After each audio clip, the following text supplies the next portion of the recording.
ये है दोस्तों ओबीज का ST777, अब तक का सबसे लेटेस्ट मॉडल ओबीज की तरफ से आने वाला। ST means single tower speaker. दोस्तों सुना है काफ़ी यूनिक है और काफ़ी अच्छी साउंड क्लैरिटी प्रोड्यूस करता है। ये बेस भी काफ़ी अच्छा है, वोकल्स भी काफ़ी अच्छे हैं, ट्रैवल भी काफ़ी अच्छा है और इसमें सबसे यूनिक चीज़ ये अलग अलग साउंड सिग्नेचर एडजस्ट कर सकता है। यानी कि आप अलग अलग साउंड सिग्नेचर के सॉन्ग्स इस पे सुन सकते हो, अलग अलग जॉनरा के सॉन्ग सुन सकते हो इसको मैनुअली एडजस्ट करके। इट मीन्स आप अपना खुद का साउंड सिग्नेचर बना सकते हो। इसका मतलब दोस्तों ये हुआ कि अगर आप अलग अलग जॉनरा के अलग अलग मूड के हिसाब से सॉन्ग सुनते हैं तो ये स्पीकर आपके लिए परफेक्ट है। या दूसरी चीज़, अगर आपके फैमिली मेम्बर्स अलग अलग एक मेंबर अलग अलग जॉनरा के गाने सुनता है, ठीक है, हर किसी की अलग अलग पसंद है, तो ये सिस्टम आपकी फैमिली के लिए भी परफेक्ट। तो ये काम ये स्पीकर दोस्तों कर कैसे पा रहा है? ये इसलिए ऐसा कर पा रहा है दोस्तों क्योंकि इसका सर्किट ही इस तरीके से डिजाइन किया गया है। तो दोस्तों आइए जान लेते हैं इसका सर्किट इसको सिस्टम को यूनिक कैसे बनाता है। 2 मिनट बस मैं आपके लूँगा, आपके लिए आपको भी इंटरेस्टिंग लगेगा और मुझे बताने में थोड़ा सा अच्छा लगेगा। देखिए, ऑडियो सिग्नल्स ट्रांसफ़र होते हैं आपके मोबाइल, PC, लैपटॉप या TV से होम थिएटर के अंदर। हाँ भाई, हम मान लेते हैं AUX केबल के थ्रू वो कनेक्टेड है, तो मोबाइल से या TV से, लैपटॉप से आपके सिग्नल्स जा रहे हैं होम थिएटर के अंदर। अब ये दोस्तों सिग्नल्स क्या है? ये सिग्नल पूरी फ्रीक्वेंसी का एक ग्रुप है। कहने का मतलब एक गाने में कितनी तरह की फ्रीक्वेंसी यूज़ हो सकती है? 20 की, 25 की, 30, 35 से लेके 20 किलो हर्ट्ज तक की। तो अभी हम मान लेते हैं 20 हर्ट्ज से लेके 20 किलो हर्ट्ज तक की फ्रीक्वेंसी पूरी आपको मोबाइल से लेकर होम थिएटर तक की सप्लाई कर रहा है। तो दोस्तों जैसे कि अब आपको पता है कि जो लो फ्रीक्वेंसी होती है वो बेस होता है, मिड फ्रीक्वेंसी होती है जिसमें वोकल्स एंड कुछ इंस्ट्रूमेंट आ जाते हैं और हाई फ्रीक्वेंसी होता है ट्रेवल। तो अब देखिए, ऑडियो सिग्नल्स आपके होम थिएटर तक ले गया। अब दोस्तों अगर कैसा लगेगा आपको कि अगर आपके होम थिएटर्स में मान लीजिए 3 स्पीकर लगे हुए हैं, ट्विटर है, एक मिड रेंज है और एक सबवूफर है, तो इनको इनकी फ्रीक्वेंसीज ना मिले, मिक्स फ्रीक्वेंसी मिले। यानी कि सबवूफर को बेस के साथ साथ यानी कि लो फ्रीक्वेंसी के साथ साथ हाई फ्रीक्वेंसीज मिल रही है, मिड फ्रीक्वेंसीज मिल रही है, या मिड फ्रीक्वेंसी को हाई फ्रीक्वेंसीज मिल रही है। तो ऐसे में दोस्तों क्या होगा? अनवांटेड वेस्टेज ऑफ रिसोर्सेज होगा, अनवांटेड वेस्टेज ऑफ पावर होगा। दूसरी चीज़, आपके जो स्पीकर्स हैं, ड्राइवर्स हैं, डैमेज हो सकते हैं। तो यही पिक्चर में दोस्तों आ जाता है क्रॉसओवर।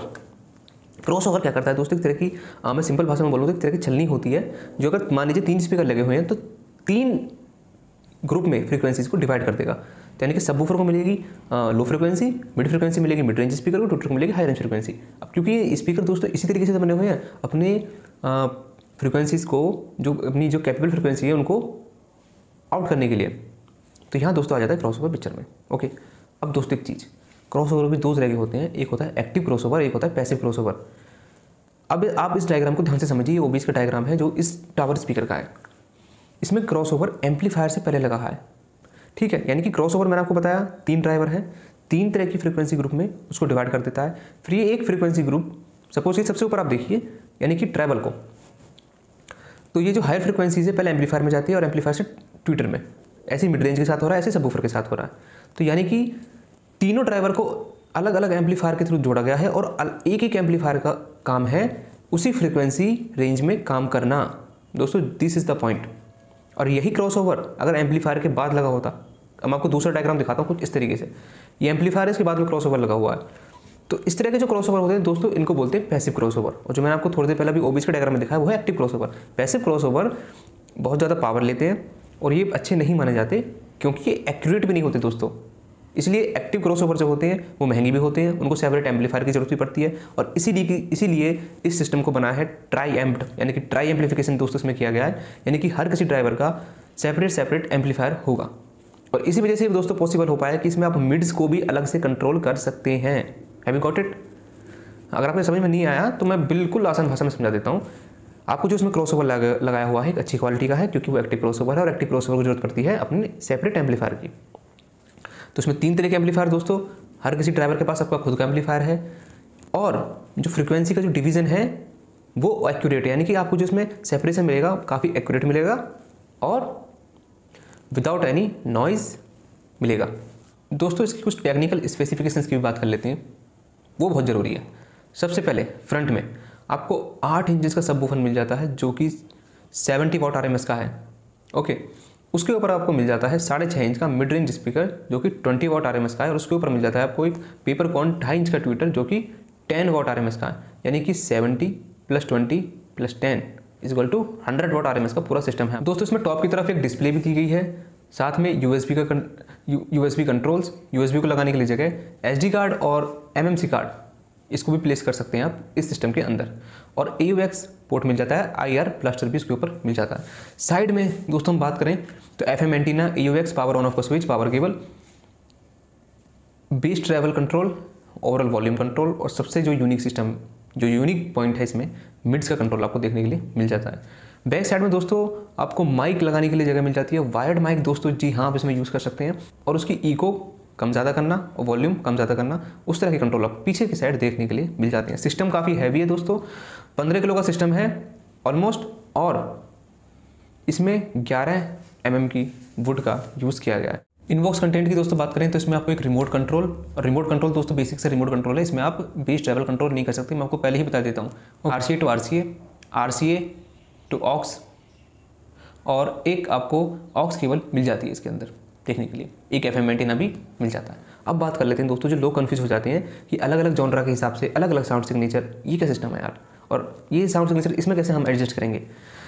तो दोस्तों हम कुछ साउंड सिग्नेचर की जल्दी बात कर लेते हैं फटाफट, मैं आपको ज़्यादा टाइम वेस्ट नहीं करूँगा। उसके बाद डायरेक्ट हम साउंड क्वालिटी पे आते हैं, मैं आपको कुछ गाने प्ले करके दिखाऊंगा, उसमें साउंड क्वालिटी हम देखेंगे। अब लेकिन इसका साउंड टेस्ट भी दोस्तों यूनिक होने वाला है, क्योंकि सिस्टम में यूनिक है, तो इसका साउंड टेस्ट भी मैंने कुछ अलग तरीके से किया है, अभी मैं आपको बताऊँगा कैसे। सबसे पहले दोस्तों साउंड सिग्नेचर दोस्तों क्या होता है आपकी, जैसे कि मैंने आपको बताया 3 स्पीकर, ट्रैवल यानी कि ट्विटर, मिड रेंज के लिए स्पीकर, वोकल्स और इंस्ट्रूमेंट के लिए जिसमें आ जाते हैं, और एक होता है सबवूफर जो लो फ्रिक्वेंसीज के लिए आ जाता है। अब इन्हीं की ट्यूनिंग को ऊपर नीचे करके हम तरह तरह के साउंड सिग्नेचर बनाते हैं। जैसे कि सिंपल फ्लैट साउंड सिग्नेचर दोस्तों, आप यहाँ डायग्राम में देख सकते हैं कि तीनों ही बराबर लेवल पर है, यानी कि मिड्स भी, हाइज भी, यानी कि लोज भी। तो दोस्तों इससे क्या होगा, ये किस तरह का साउंड आपको सुनने को मिलेगा। इसमें दोस्तों आपको एक बैलेंस्ड और नेचुरल साउंड सुनने को मिलेगा, और ये परफेक्ट होता है हमेशा क्लासिकल और जैज म्यूजिक के लिए। और टीवी आप देख रहे हैं तो उसके लिए भी ये साउंड सिग्नेचर परफेक्ट माना जाता है। यानी कि ये एक वैसा साउंड सिग्नेचर है दोस्तों कि कितने भी लंबे समय तक आप गाने सुन रहे हैं तो आप इन्जॉय कर सकते हैं। हालांकि जो बेस लवर्स हैं, जिनको चटपटे गाने चाहिए, ये सिग्नेचर उनके लिए बिल्कुल भी नहीं बना है दोस्तों। ये बना है केवल क्लासिकल, जैज और टीवी के लिए, या फिर जो चाहते हैं कि नेचुरल साउंड सुनने को मिले, ज़्यादा इरिटेटिंग ना हो इन लॉन्ग ड्यूरेशन। तो अभी क्लासिकल और जैज़ म्यूज़िक दोस्तों क्या होते हैं, आप में से कुछ लोग ये भी कंफ्यूज होंगे। देखिए क्लासिकल और जैज़ म्यूज़िक क्या होते हैं, इसकी मैंने नीचे पूरी PDF बना रखी है, ठीक है। तो अलग अलग जॉनरा के जो सॉन्ग हैं उनके कुछ एग्जांपल्स दे रखे हैं, 3 4 5 एग्जांपल्स दे रखे हैं। आप उनको यूट्यूब पे जाकर सर्च करके सुन सकते हैं, तो आपको एक अंदाजा लग जाएगा कि ये कौन से साउंड सिग्नेचर में, मतलब कौन से जॉनरा में आता है। ओके, जॉनरा तो बेसिकली कुछ नहीं है दोस्तों। देखिए मैं आपको चीज़ बता देता हूँ कि हर सॉन्ग में ना, किसी सॉन्ग में बीट्स को अहमियत दी गई है, बीट्स को, रैप को, ठीक है। किसी सॉन्ग में इंस्ट्रूमेंट्स को, किसी में सिंगर की आवाज़ को प्लस इंस्ट्रूमेंट्स को, तो ये डिफरेंट कस्टमाइजेशन अलग अलग जॉनरा में सॉन्ग्स को डिवाइड कर देता है। उसके बाद आ जाता है दोस्तों वी शेप्ड साउंड सिग्नेचर, यानी कि फ्लैट साउंड सिग्नेचर को हमने क्या किया, इसके हमने मिड्स को एज इट इज रखा, ट्रैवल को और बेस को थोड़ा थोड़ा बढ़ा दिया, अब ये एक वी शेप बन गया।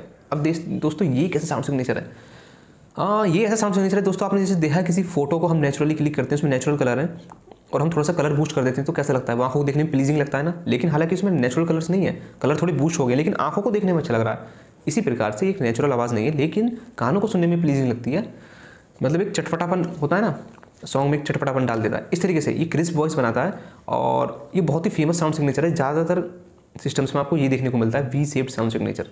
इसमें दोस्तों हिप हॉप, रॉक और पॉप 3 जॉनरा के आपको म्यूज़िक का इसमें मज़ा आता है, यानी कि इन 3 म्यूज़िक को आप इस साउंड सिग्नेचर में प्ले करेंगे तो आपको अच्छा लगेगा। वैसे तो इन तीनों की भी मैंने एग्जांपल नीचे PDF में डाल दिए हैं कि ये जो साउंड सिग्नेचर है इसके कौन कौन से एग्जांपल हो सकते हैं। अब दोस्तों तीसरा आता है वार्म साउंड सिग्नेचर। वार्म में क्या होता है, मिड्स और बेस एक तरफ होते हैं, लेकिन ट्रैवल थोड़ा कम होता है दोस्तों। तो अब इसमें दोस्तों क्या होगा, कैसी साउंड बनेगी, इसमें एक ऐसी साउंड बनेगी कि आपको बेस भी मिल रहा है, साथ में आपको एक स्मूथ वोकल्स भी मिल रहे हैं, ट्रैवल थोड़ा कम है। तो ये दोस्तों बना है बेस लवर्स के लिए, ये बेस लेवल के लिए साउंड सिग्नेचर बना है, स्पेशली उन बेस लेवर्स के लिए जो कि बेस को लंबे ड्यूरेशन तक एंजॉय करना चाहते हैं। एक दोस्तों अब इतनी साउंड सिग्नेचर की बात हो रही है तो एक और साउंड सिग्नेचर मैं आपके साथ डिस्कस करना चाहूँगा, ये वो होता है ब्राइट साउंड सिग्नेचर। दोस्तों आप इसमें देख सकते हैं ट्रेवल बहुत ज़्यादा हाई होता है। ये किस लिए यूज़ किया जाता है, म्यूजिक की माइन्यूट डिटेल्स को नोटिस करने के लिए, यानी कि म्यूजिक की डिटेल्स को एक्सपोज कर देता है ये साउंड सिग्नेचर।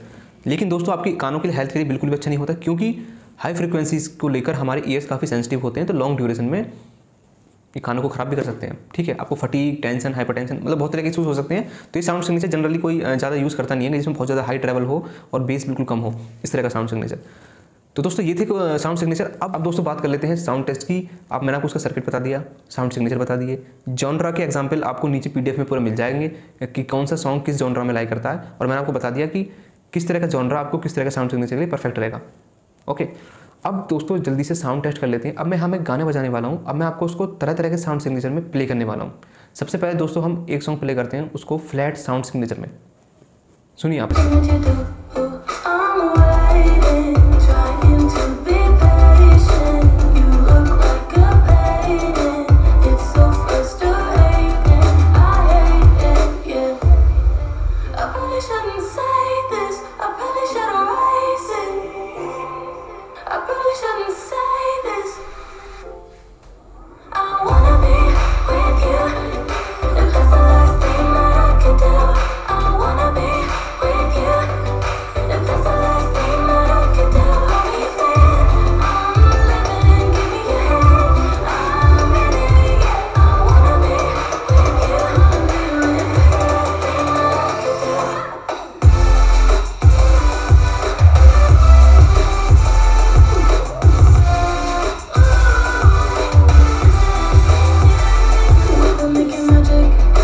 और अब हम दोस्तों इसी सॉन्ग को प्ले करेंगे वी सेव्ड साउंड सिग्नेचर में। लिसन।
और दोस्तों इसी सॉन्ग को हम प्ले करते हैं वार्म साउंड सिग्नेचर में।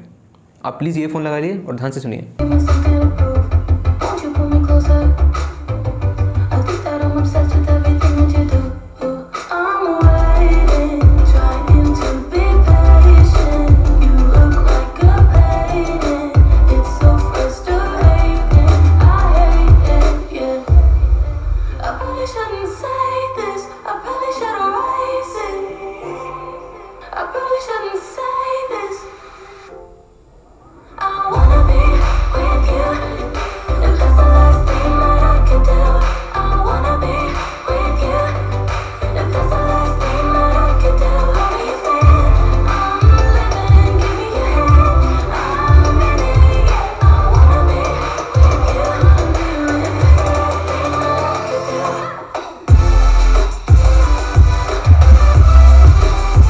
तो दोस्तों देखा आपने किस तरह के हमने एक ही सॉन्ग को डिफरेंट साउंड सिग्नेचर में कन्वर्ट कर दिया।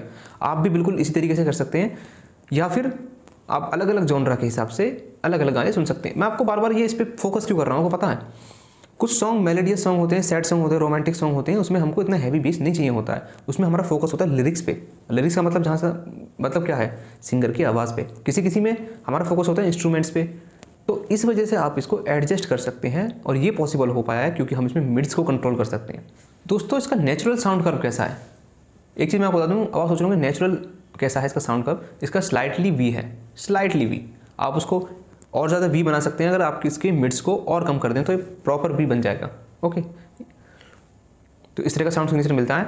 और आप इसके अगर इसी साउंड सिग्नेचर में आपको ट्रैवल को और बेस को, यानी कि इसकी फुल सेटिंग पे ले जाकर ट्रैवल को और बेस को कम कर देंगे तो ये बन जाएगा लगभग फ्लैट साउंड सिग्नेचर। तो इस तरीके से आप डिफरेंट साउंड सिग्नेचर का मजा ले सकते हैं। अब बात कर लेते हैं दोस्तों मेन पॉइंट की कि ये सिस्टम आपको लेना चाहिए या नहीं लेना चाहिए। तो मैं आपको बिल्कुल साफ साफ बता दूंगा, कोई भी बात गोल मोल नहीं घुमाऊंगा, कोई भी कन्फ्यूज़न नहीं रहेगी। ठीक है, देखिए ये सिस्टम काफ़ी लाउड है दोस्तों। लाउड इन द मीन्स 200 या 220 तक का भी अगर आपका रूम है, क्लोज रूम है, तो ये सिस्टम आपके लिए बिल्कुल परफेक्ट है। आप इस सिस्टम को ले सकते हैं। अगर आप किसी तरीके से आपके मन में कोई कंसर्न है लाउडनेस को लेकर, कहीं सिस्टम कम लाउड तो नहीं है? जी नहीं, ऐसा नहीं है बिल्कुल भी। क्यों ये पॉसिबल हो पाया दोस्तों कि एक तो इसका देखिए मिड रेंज का जो ड्राइवर है काफ़ी बड़ा है, और इसमें लोअर बेस के साथ साथ अपर बेस भी है। अपर बेस और मिड रेंज की जो फ्रिक्वेंसीज हैं दोस्तों ओवरऑल लाउडनेस में कंट्रीब्यूट करती हैं, और यही साउंड को रूम फीलिंग बनाती हैं। आप कभी एक काम कीजिए ना, कभी आप सिस्टम को कितनी भी हाई लोअर बेस में बता दीजिए, केवल लोअर बेस, आपकी सी से हिलने लग जाएंगे, आपकी छत हिलने लग जाएगा, आपका फ्लोर हिलने लग जाएगा, लेकिन लाउडनेस थोड़ी आएगी। तो लाउडनेस के लिए बहुत ज़्यादा जरूरी होता है दोस्तों, अपर बेस भी इसलिए ज़रूरी होता है लाउडनेस के लिए, और क्योंकि इसमें बड़े ड्राइवर का यूज़ किया गया है मिड रेंज के लिए।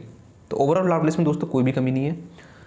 दोस्तों अगर आप चाहते हैं इसको इंडोर पार्टी में यूज़ करना तो आप सिस्टम को यूज़ कर सकते हैं। इसमें कैरियो का अच्छा सिस्टम दिया गया है, अच्छा फीचर दिया गया है, और किसी भी तरह के सॉन्ग आप पार्टी में प्ले कर सकते हैं, बेस को कम ज़्यादा करके।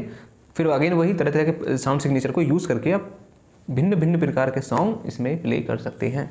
दोस्तों लाउडनेस की बात होगी, पार्टी के लिए यूज़ कर सकते हैं। ओके, ट्रैवल की बात कर लेते हैं दोस्तों। ट्रैवल काफ़ी अच्छा है इसका, काफ़ी स्वीट ट्रैवल है, और बिल्कुल भी कानों को इरिटेट करने वाला ट्रैवल नहीं है इसका। तो ट्रैवल भी काफ़ी बैलेंस दिया गया है एक तरीके से बनाकर पूरा सिस्टम के अंदर, तो आप इसमें पूरा अच्छे तरीके से हाई नोट्स का मज़ा ले पाएंगे। इंस्ट्रूमेंट की आवाज़ भी दोस्तों एकदम क्लियर है, जैसे कि मैंने आपको बताया इसका सर्किट ही इस तरीके से बनाया गया है कि सेपरेशन बहुत ही अच्छा हो रहा है, यानी कि हर किसी ड्राइवर को वही फ्रिक्वेंसी मिल रही है जो उसको प्रोड्यूस करनी चाहिए। अब बात कर लेते हैं फाइनल पार्ट दोस्तों, बेस की। बेस कैसा? बेस दोस्तों हार्ड थम्पिंग है, अच्छी वाइब्रेशन भी क्रिएट करता है, लाउड भी है। इसका मतलब इस बार दोस्तों इसमें क्या किया गया है कि अपर बेस और लोअर बेस काफ़ी अच्छे प्रोपोर्शन में है, जिसकी वजह से सिस्टम बेस लाउड भी है प्लस डीप भी है। तो इस तरीके का दोस्तों ये सिस्टम है। अब दोस्तों बात कर लेते हैं टीवी के साथ आप इसको यूज़ कर सकते हैं। जी हाँ, जैसे कि मैंने आपको बताया फ्लैट साउंड सिग्नेचर हमेशा टीवी के लिए बना होता है, तो आप इसको टीवी के साथ भी कनेक्ट कर सकते हैं। हाँ, ऐसा हो सकता है कि थोड़ा सा आपको हल्का सा बेस कम कर लीजिए, हल्का सा ट्रैवल कम कर लीजिए, क्योंकि अब आपको बन जाएगा एक फ्लैट साउंड सिग्नेचर जिसमें जो वोकल्स होते हैं वो डोमिनेटिंग होते हैं अक्सर। तो आप टीवी के लिए हमें क्या चाहिए दोस्तों? वोकल्स चाहिए। और अगर टीवी में म्यूजिक सुनने हैं तो फिर मैंने आपको तरह तरह के साउंड सिग्नेचर आपको बताइए आपको किस तरीके से यूज़ करना है उसको। तो टीवी के लिए भी दोस्तों परफेक्ट है सिस्टम, कोई दिक्कत नहीं है। लेकिन दोस्तों ये सिस्टम किसके लिए नहीं बनाया गया है, मैं आपको बता देता हूँ किसके लिए नहीं है ये। देखिए, बहुत ज़्यादा लाउड पार्टीज़ या बहुत ही ज़्यादा लाउडनेस पसंद है, एक्सट्रीम लेवल की कान फोड़ो लाउडनेस, ये सिस्टम उनके लिए नहीं है, क्योंकि ये सिस्टम आपके पड़ोसियों को इरिटेट करने के लिए नहीं बनाया गया है, ये आपको खुद को सुनने के लिए बनाया गया है। इस चीज़ को आप समझिए। दूसरा कौन दोस्तों, ये हो सकता है कि आपको कुछ लोगों को लगे कि हम दूर से बैठे बैठे इसका जो साउंड सिग्नेचर है वो कंट्रोल कर सकें। जी नहीं, आपको मैनुअली कंट्रोल करना पड़ेगा। अभी मज़ा नहीं आया ना? मज़ा दोस्तों तब आएगा जब हम इसको कंपेयर करेंगे Soni D40 plus OBS DT 2605 के साथ। इसके कुछ साउंड सैंपल्स दोनों में मैंने डाल दिए हैं नीचे, आप उनको जाके सुन सकते हैं। और पर्सनली स्पीकिंग मुझे सिस्टम काफ़ी क्लियर लगा। अब ये बेस लवर्स जो होते हैं इनकी उम्मीदों पे खरा उतरता है नहीं उतरता, ये आपको DT 2605 की वीडियो में दोस्तों आपको पता चलेगा। ओके, जब हम इसको कंपेयर करेंगे। अभी इंडिविजुअल रूप से तो ये एक तरीके से एकदम सॉलिड है। ओके, तो दोस्तों ये था पूरा कंक्लूजन। किसी भी तरह का डाउट हो आप नीचे कमेंट बॉक्स में पूछिए। दोस्तों मिलते हैं नेक्स्ट वीडियो में, और उसमें हम करेंगे इसको कंपेयर।